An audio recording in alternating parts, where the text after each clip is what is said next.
ഈശോയിൽ സ്നേഹം നിറഞ്ഞവരെ, ഇന്ന് തൊഴിലാളികളുടെ മധ്യസ്ഥനായ വിശുദ്ധ യൗസേപ്പിതാവിൻ്റെ തിരുനാൾ.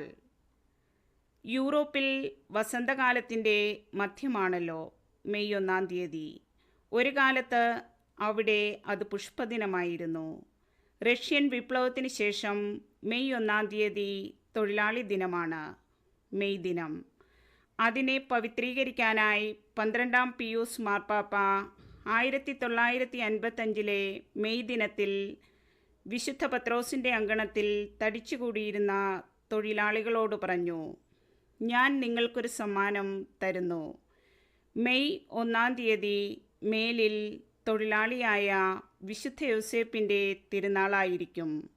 തിരുസഭയൊട്ടാകെ അങ്ങനെ മെയ് ദിനത്തെ പവിത്രീകരിച്ചിരിക്കുകയാണ്.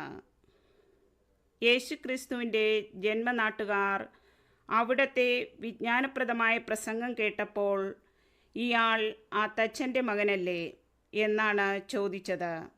യൗസേപ്പ് മരപ്പണിക്കാരനായിരുന്നു.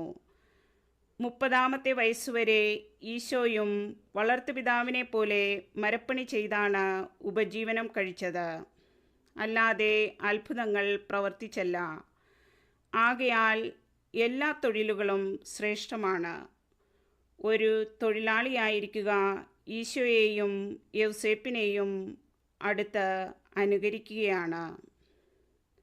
കുറേ കാലമായിട്ട് തൊഴിലാളികൾ നിരീശ്വരവാദ സ്വാധീനത്തിൽ മതവിശ്വാസത്തെ അവഗണിക്കുന്നതായി കാണുന്നു. ക്രൈസ്തവ രാജ്യങ്ങളിലും അക്രൈസ്തവ രാജ്യങ്ങളിലുമുള്ള തൊഴിലാളികൾ ക്രിസ്തുവിലേക്ക് പിന്തിരിയുന്നതിനാണ് തൊഴിലാളിയായ വിശുദ്ധ യൗസേപ്പിൻ്റെ തിരുനാൾ നാം കൊണ്ടാടുന്നത്. ഈശോയുടെ കൊച്ചു സഹോദരരിൽ ഒരാളായ റെനെ വൗലാം ഇങ്ങനെ എഴുതിയിരിക്കുന്നു: ദരിദ്രനും ഉപജീവനത്തിനു വേണ്ടി അധ്വാനിക്കുന്നവനുമായ ഒരു മനുഷ്യന് സാധാരണ സാഹചര്യങ്ങളിൽ സുവിശേഷ വിശുദ്ധി സാധ്യമാണ്. 12-ാം പിയൂസ് പറയുന്നു, ലോകരക്ഷകനും ദൈവവുമായ മനുഷ്യപുത്രൻ്റെ ഹൃദയത്തിൽ നിന്ന് പരിശുദ്ധാത്മാവ് നിങ്ങളിലും എല്ലാവരിലും ചിന്തപ്പെടുന്നു. ഈശോയുടെ വളർത്തുപിതാവായ വിശുദ്ധ യൗസേപ്പിൽ എന്ന പോലെ വേറൊരു തൊഴിലാളിയിലും പരിശുദ്ധാത്മാവ് ഇത്ര അഗാധമായി പ്രവേശിച്ചിട്ടില്ല. യൗസേപ്പിതാവ് തൊഴിലിലും കുടുംബജീവിതത്തിലും ഈശോയോടുകൂടെ ജീവിച്ചു. നിങ്ങൾ ക്രിസ്തുവിനോട് അടുത്തായിരിക്കുവാൻ ആഗ്രഹിക്കുന്നുവെങ്കിൽ, വീണ്ടും ഞാൻ പറയുകയാണ്, യൗസേപ്പിൻ്റെ പക്കൽ പോകുവിൻ.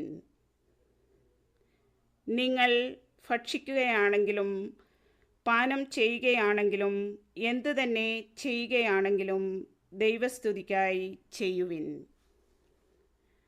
തൊഴിലാളികളുടെ മധ്യസ്ഥനായ വിശുദ്ധ യൗസേപ്പിതാവേ, ഞങ്ങൾക്ക് വേണ്ടി പ്രാർത്ഥിക്കണമേ.